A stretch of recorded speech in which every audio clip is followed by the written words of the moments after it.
First of all, I'll request John to please come up to the stage and take one of the seats. And I'll also request Sam to come up there. I'll request our keynote speaker, the main guest from New York, Sister Dorothy, to also please come up. It's a little bit of climb for you, Sister Dorothy. All right, thank you. And the person who will be leading the panel discussion would be Anupama, Dr. Anupama Tiwari. I'll request her to come up as well and take one of the seats. Oh, okay. You made it. Barely. All right. So I'll give a brief introduction about the panelists. John, I've known John for, I would say, a year, almost a year. And I met him during one of the interfaith events, and over this past 1 year, we have kind of gotten pretty close. We have collaborated on multiple things in these several months, including the interfaith event with the 7 billion acts of goodness, where the keynote speaker was Brother Ram from New York, and he was one of the panelists as well.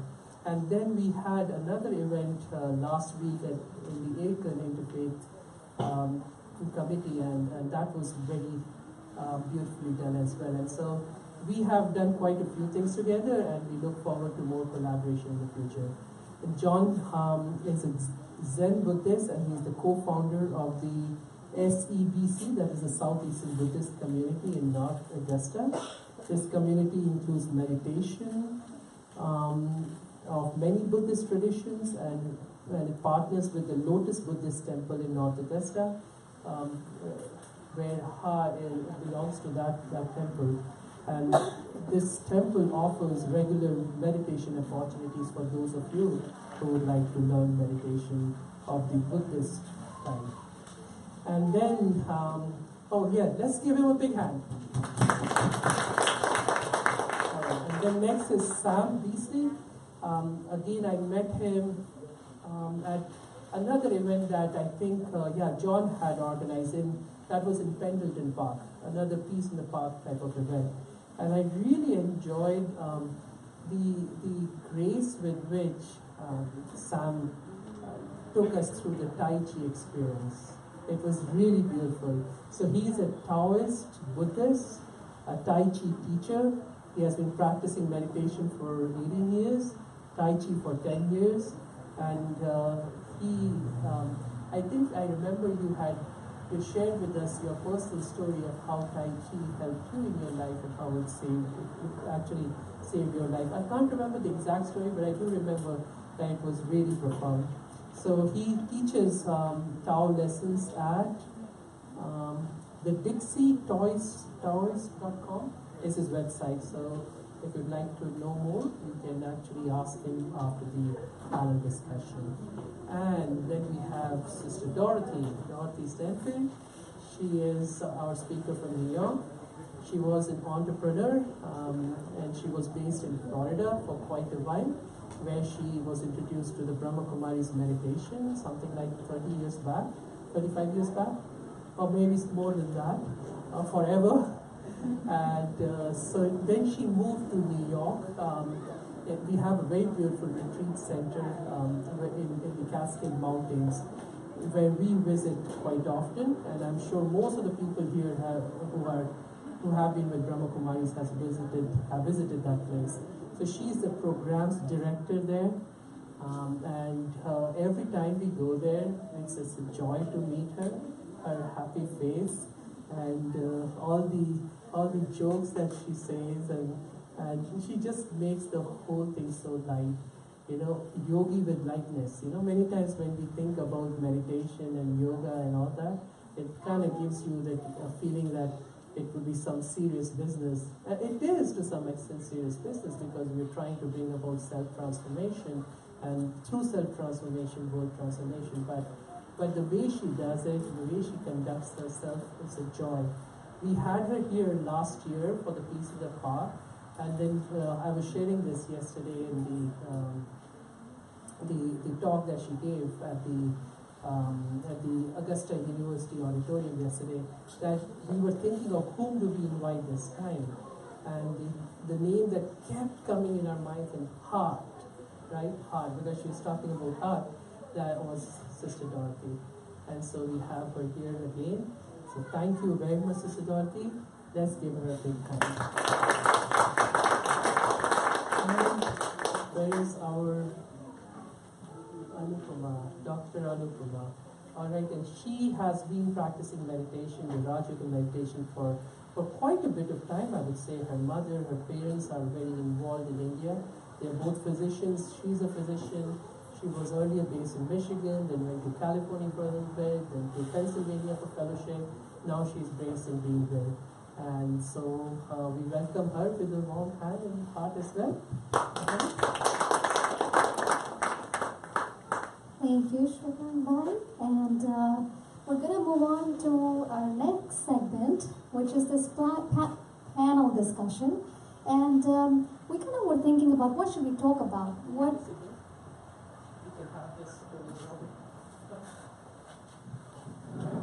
Actually, you can use this one. Oh, yeah. And these you can give it to the panelists.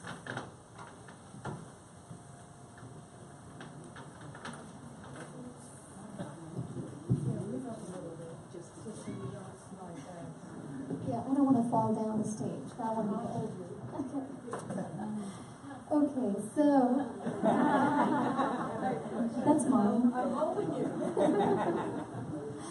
All right, so we were thinking about what should we really talk about, and the thought that came to us was, the theme of this whole festival is peace in the park. So clearly we wanted to talk about something related to peace. And why just then peace in the park? Why not think bigger? Because ultimately we all want peace in our life, we all want peace in the world. And so then we came on to this topic, peace on earth, peace on our planet. And the question I would like to really pose in front of our panelists today is really into two parts. The first part of the question is, what is your vision for peace on earth based on whatever faith you practice, whatever your beliefs are? And for you, I know that you practice Tai Chi, Sam, and that's also like a yoga, of a sort, of a different kind, definitely. And how does that integrate into this whole concept of peace? So that will be the one part. And the second part of the question is, what can I take home today that as take-home points really, that I can practice in my life to get towards that goal for me, myself, my community, my planet? So really, those are the two big things, and I'm going to have Sam start first, maybe speak a few minutes on it, then we're going to pass the mic to John, and then ultimately Sister Dorothy will take us through her viewpoint and maybe close with a meditation as well. So, Sam. Please. Is it on? Hi, as she said, my name is Sam Beasley, and I'm probably the only Taoist in the southeastern United States. So I'm introduced as being a Tai Chi instructor. What I would have you know that Tai Chi is really just an extension of Taoism, Buddhism as a spiritual path.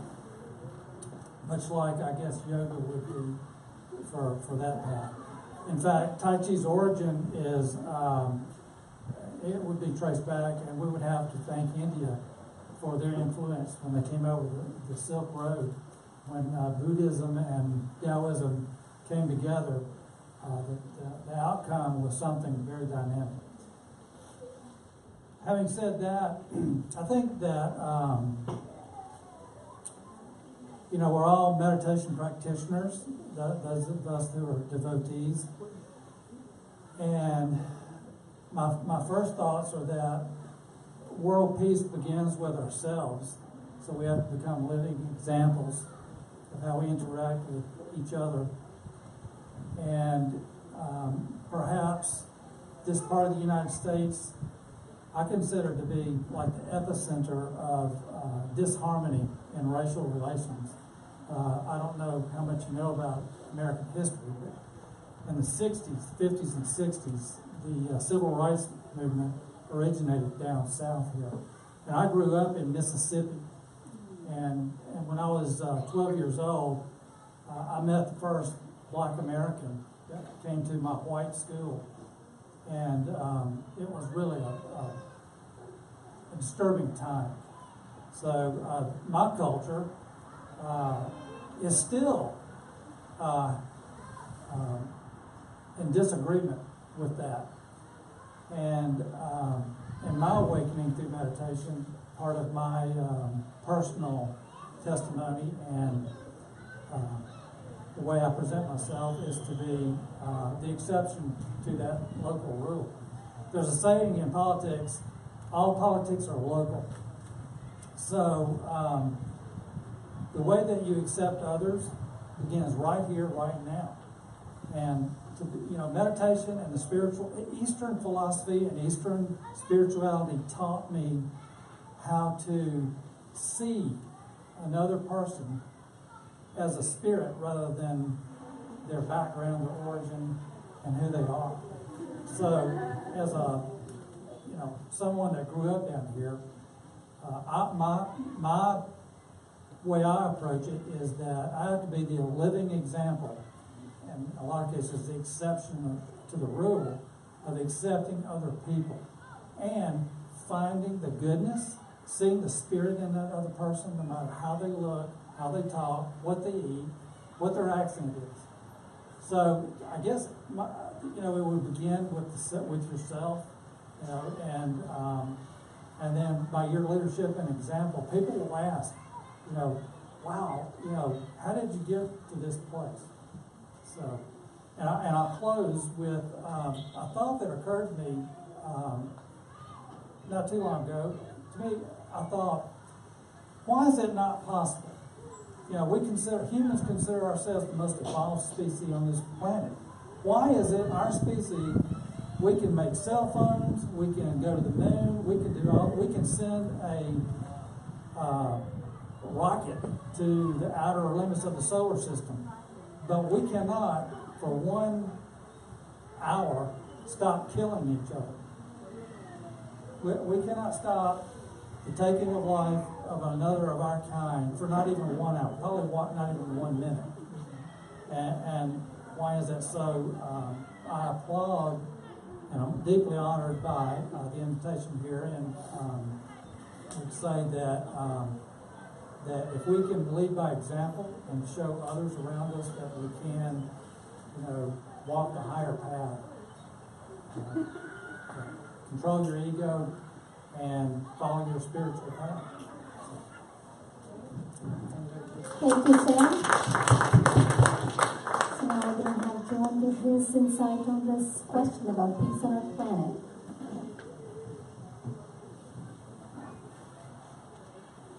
I used to have a more global view of peace than I do now. It's sort of like solving the world's problems, and I set out to do that. And it's still a way to go. I haven't lost sight of that.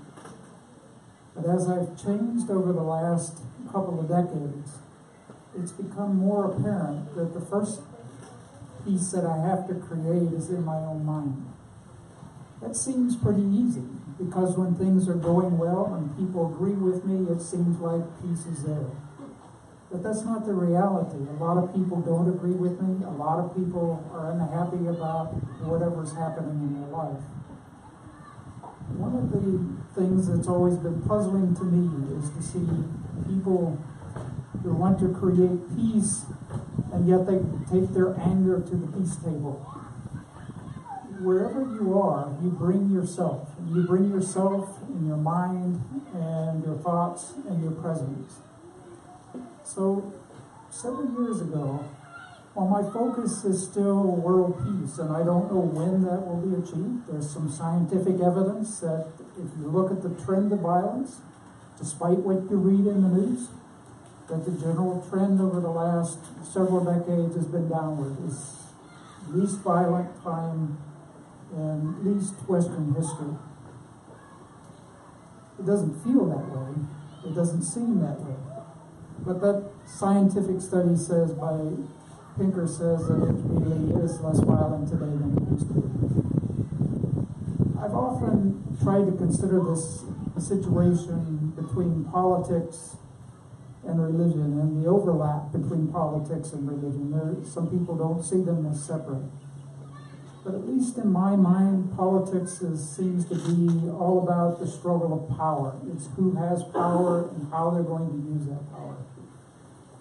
And that very quickly erupts into conflict because people are concerned about their position and who has to lose in order for them to win. So the radical part of meditation, in my experience, was to understand that the first place I have to start is creating peace in my own heart and peace in my own mind. And until I was able to resolve that and be able to act from that space, that all I was bringing to the table was generally my anger and my unhappiness and my dissatisfaction with everything that's going on. So at least I decided that at least what I could bring to the table and I could bring to the interaction with the people that I deal with was my own sense of peace and compassion and understanding. At least, if nothing else, then that bit of good exists in the world as long as I exist and am able to do that. So I've added my piece to the world, if you can. I'm not going to make any long-term predictions about it, but maybe it helps the people that I come in contact with. Maybe it puts them a little bit more at ease, and maybe those ripples of whatever that encounter is come back. And so I focused, and I encourage people in my own meditation practice, I focused on calming my own mind so that first I can see clearly. Because one of the things I noticed is before that I had lots of opinions, but when it came down to looking at the values that were motivating me and looking at the ideas that were taking hold of me, that a lot of those were not peaceful at all. So in my Zen experience, one of the things that's been very helpful over time is simply to find a way to create on a regular basis that space of peace in my own life and in my own mind that then I can share with others. How far it extends, I don't know. Certainly within our group meditation practice, when we do it on Wednesdays in North Augusta, we spend some time each session going through a practice of metta. And the practice of metta is pretty simple. First, you extend compassion and goodwill to yourself. And the reality is that a lot of people have difficulty with that. That's the most difficult part of the step, is to understand and be at peace with who they are, however they are, because that's where it starts. The second part then is to intentionally extend that goodwill and compassion to people you already love. That comes naturally, and that's a natural extension. And then finally to intentionally extend that goodwill and intention to people that you're indifferent to. The person that was fixing the pothole on the road, the person that checked you out at the store. But intentionally remember them and extend goodwill and hope and the wish that they will find happiness and peace in their life. And then finally, when I read the news, I can find all sorts of people that I disagree with, and to also extend goodwill, compassion, and the hope that they also will find the happiness and peace that they're looking for. So that practice of meditation is really about finding space, and in community, finding community space, where we can extend that peace and compassion and help for the rest of the world. So I still sometimes get involved in politics, but I can tell you my involvement comes from a more objective look at what reality is, rather than anger and emotion which sometimes previously fueled it. So to echo what Sam said, the first step is to find peace and happiness, to find some calm in your own center so you can act from that center and bring that to the table, whether it's a table of conflict or a table of peace or a table of community, to bring that and offer that to the world. And that's not a simple thing to do. but I think it's one of the most worthwhile things we can do in terms of engaging with our community in a way that's constructive and in a way that has ripples that extend the process of peace rather than just creating more ill will. Thank you. Thank you.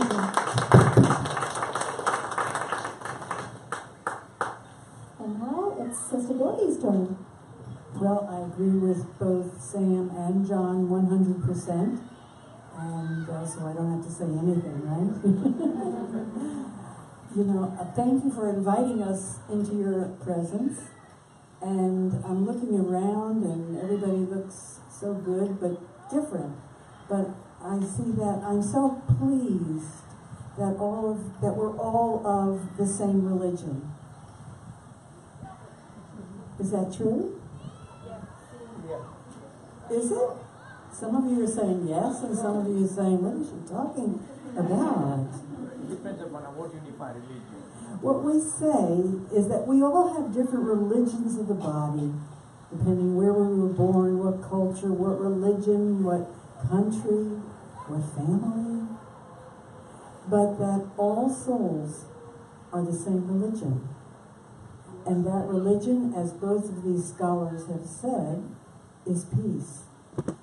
And we only look for something when we've what? When we've lost it. You look for your keys when you can't find them, right? Or your purse or your wallet, right? And so all of us are looking for peace, or at least more peace, more happiness, more bliss. Because deep within the core of every soul, every being, is that memory that that's what we were. It's just that some souls are looking outward for that in material things or experiences. And so meditation allows us to be able to go in and find our own peace, to find our true nature. And once we find our true nature, then we don't have that ego or that anger that both of you were talking about. Because we only have that anger when our peace is upset, when we don't experience that full peace within. And so I think one solution would be for everyone to learn how to meditate in whichever way they want to, and be able to experience that peace, so we could, as you were saying, John, to ripple out that peace, and I'm rippling to you right now.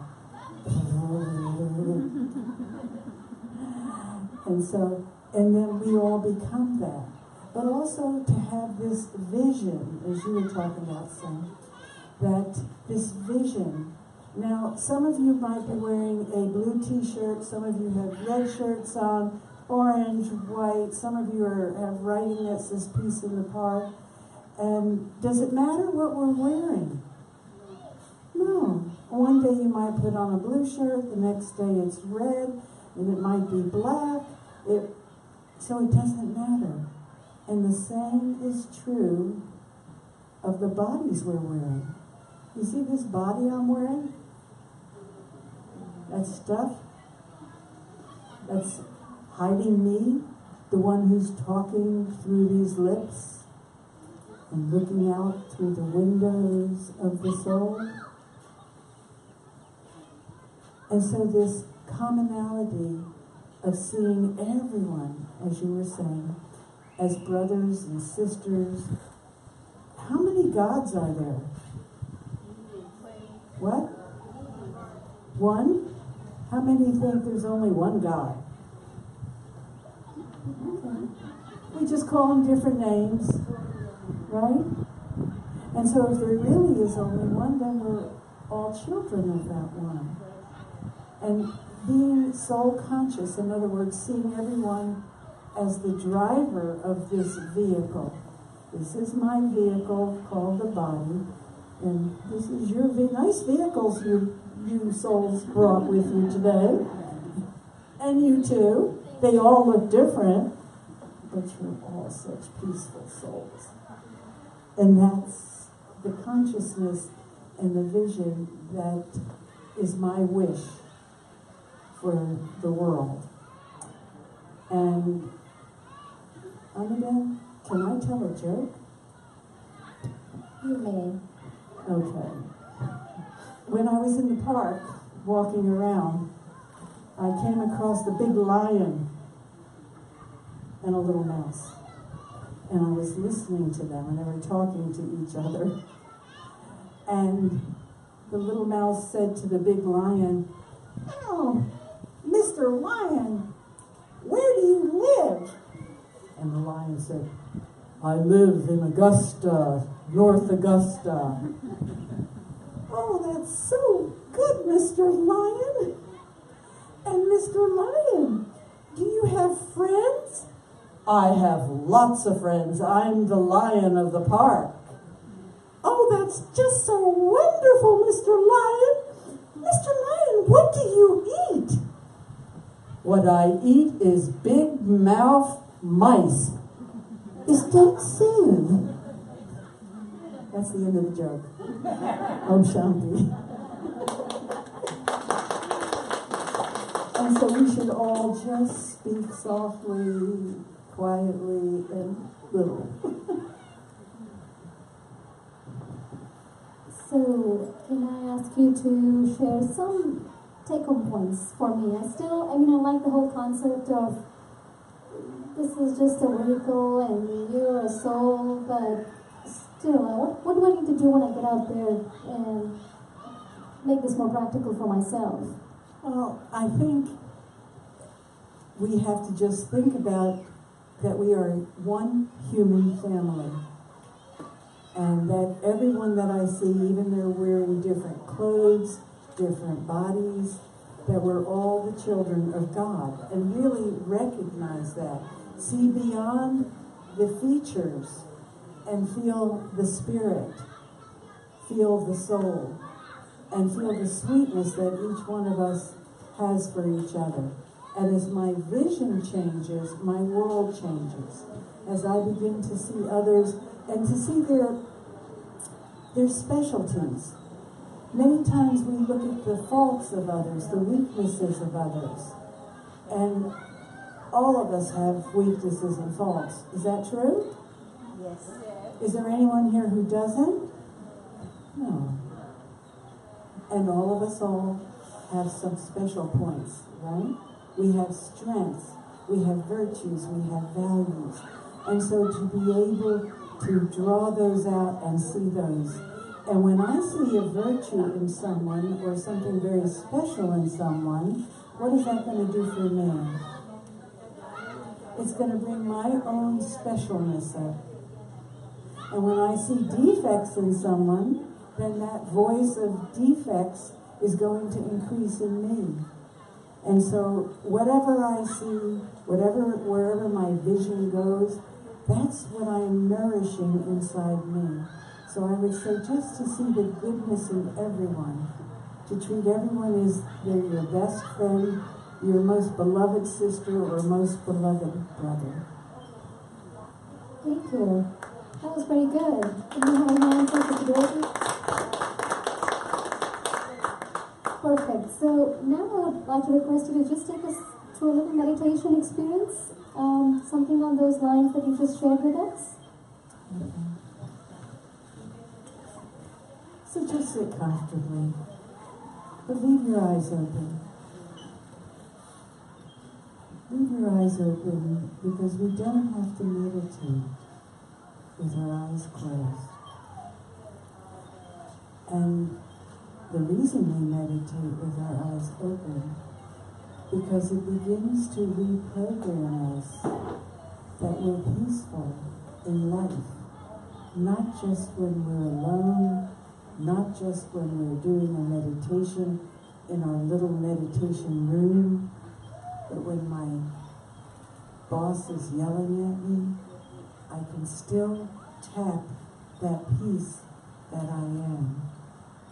And so we just think about things very deeply. The word meditate means to think. That's all meditation is. But if I start thinking about my problems or insecurities or the defects of others, my thinking is very low.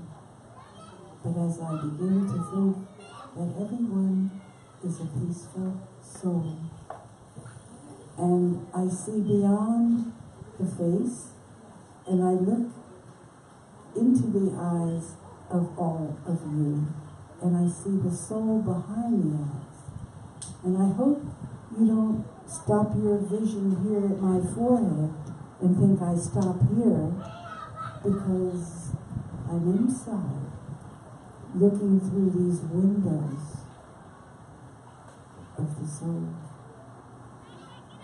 And so I would like for you to think about yourself as looking through your windows, the eyes, the windows of the soul, and look into another soul's eyes and remember that they too are a pure, peaceful, love-filled soul.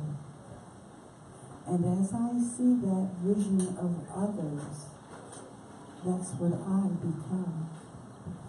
The world is so divisive now because of our own divisive visions. And so we have to be very strong to stay on this path no matter what we hear, whether it's on the radio or TV or through friends.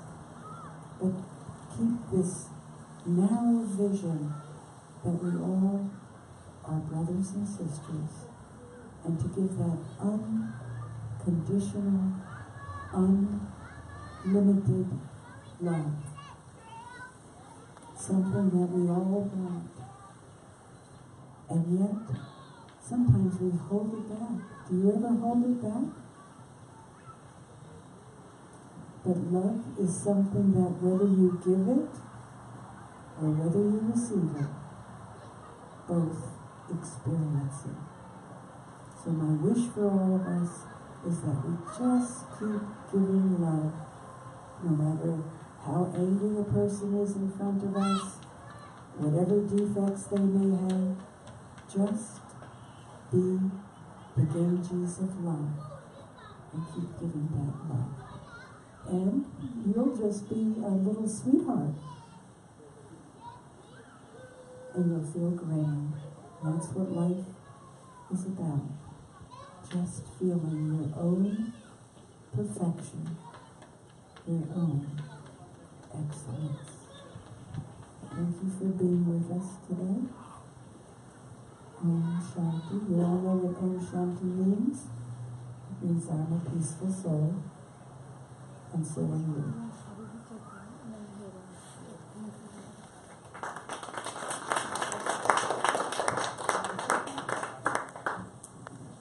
Thank you, everybody, for coming up and sharing your thoughts with us this afternoon. We appreciate that. And I would like to give the mic back to Shwetan so that he can continue with the rest of our afternoon here. All right, thank you very much. But before you leave the stage, we have something special for both of you, and actually for Sister Dorothy as well. And I request Kanishka along with Swati to come up. A small bag of goodies, all right, and a t-shirt. That was a custom t-shirt that we created for the Peace in the Park event, and a blessing as well. All right. You'll have to climb up. Yeah. Oh. Let's see. You did well. Oh, wonderful. So come, Kanishka.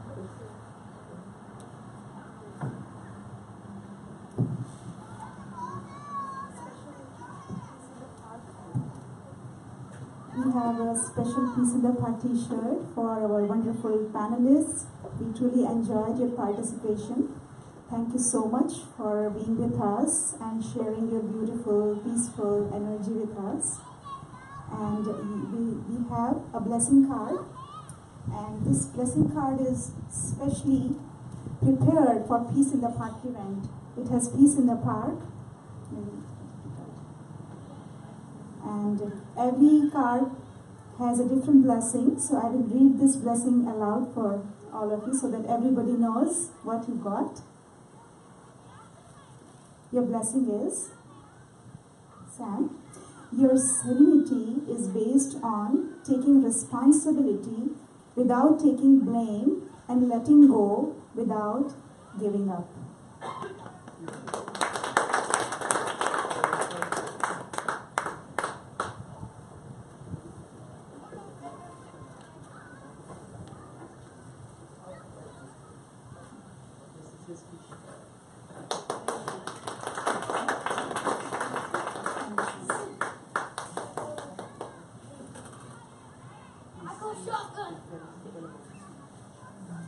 And these sweets are specially prepared with lots and lots of love and meditation. So when you eat it, you will feel the love that is in here, in the small packet, little packet. And these are the sweets. They have been prepared by various yogis, who are sitting here, and they have really prepared it with so much love that I thought maybe what to do. So I packed. It's a variety. You will get to eat variety. So 3-4 varieties, so I packed all of them together for you to enjoy.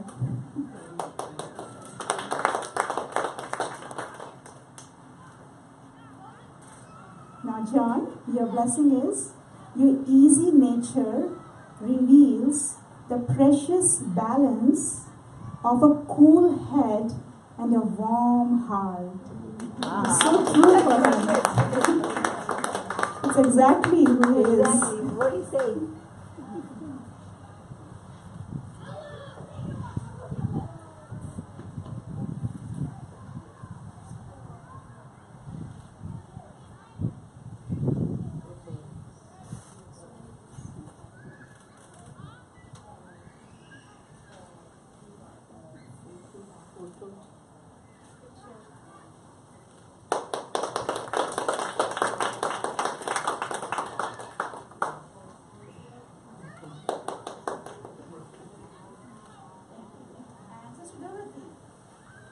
Let's see what you get.